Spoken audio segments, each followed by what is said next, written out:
What's going on, guys? Jason with Adventure Ready. Today we're doing a little unboxing and a first impression on the Harbor Freight Predator 4-375 generator and the oversized wheel kit for the Predator generator series. So this is the larger version. I believe these about $55 for this over the smaller version. We're on rural property here with dirt and whatnot, so we wanted the wheel kit and we wanted the larger wheel kit that we could run around on a little bit, not have to be bouncing over all these giant rocks as we get to the point we keep moving. So anyway, I believe these are about $55, $54. I believe these generators just brought it down to $429. This is the 4375 version, 3,500 running watts you see right there. All information you get inside the store. I'm just going to show what comes with the box. So kids unbox this, not me, so I was just trying to put it all together, make sure I have everything. But right here with the actual generator, you do get a small toolkit to adjust, I believe just for adjustments for spark plug, things like that.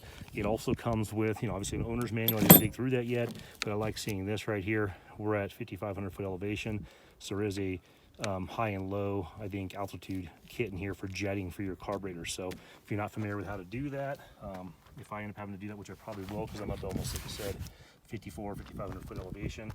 If I do that, I'll try and do a how-to video. If not, if you go and YouTube, changing out jets or altitude settings for a carburetor, there's probably a million videos out there, pretty basic, so it doesn't take a mechanic to do that. One of those videos, a tutorial with a decent person on there, can show you how to get through that pretty simple. So wheel kit right here, this is everything. You got the handle, you got the support pieces for the front, little rubber isolators on there is nice.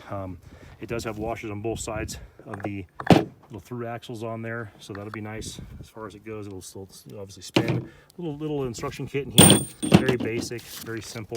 Should be able to be done by just about anyone. Shows your parts description here. There are a couple extra washers from what I can tell, maybe in case you lose one, and then it kind of just shows you the basics as far as putting this thing together. So super simple. It looks stout. I mean, everything I buy at Harbor Freight, you gotta do it. You don't expect you're not getting, this is a Honda, it's Predator. So you're getting a little bit different brand, obviously. You're getting a repop or something that's supposed to be similar to, but you're also paying a third of the price. But yeah, cage-wise, they're all pretty similar. Seems robust enough. So you got rubber isolators at the bottom here for movement. I got the warranty on this. I would suggest anything you get at Harbor Freight with the electronics or gas-powered, always get the warranty. I've seen a lot of these things sitting on their floor, so I'm assuming a lot of them have little issues.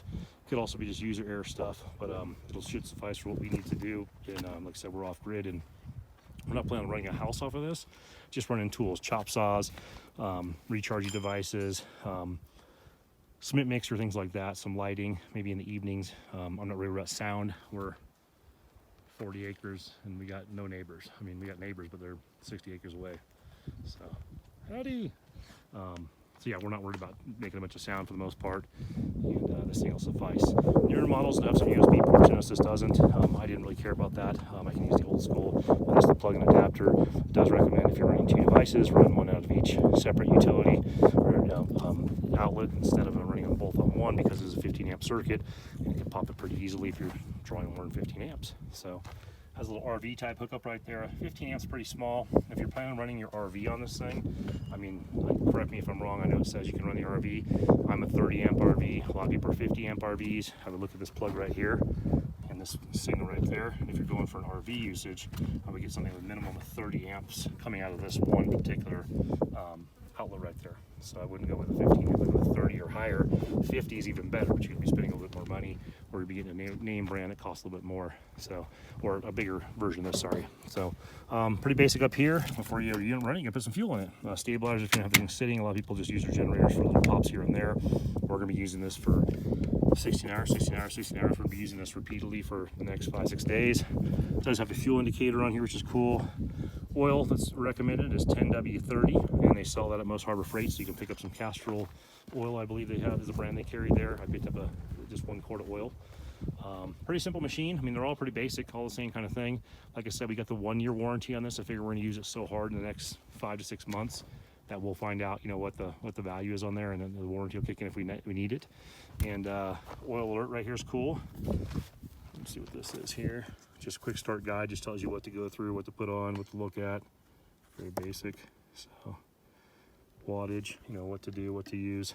But yeah, nice package. Like I said, 429 bucks. I kicked it around quite a bit. I was actually down to this or the Champion products. The Champion products had a couple of things better, a couple of things lesser, in my opinion. Just maybe a couple of different less plugs on them, so you had to buy a lot of accessories right off the bat if you wanted to have more than one plug-in unit for a comparable model.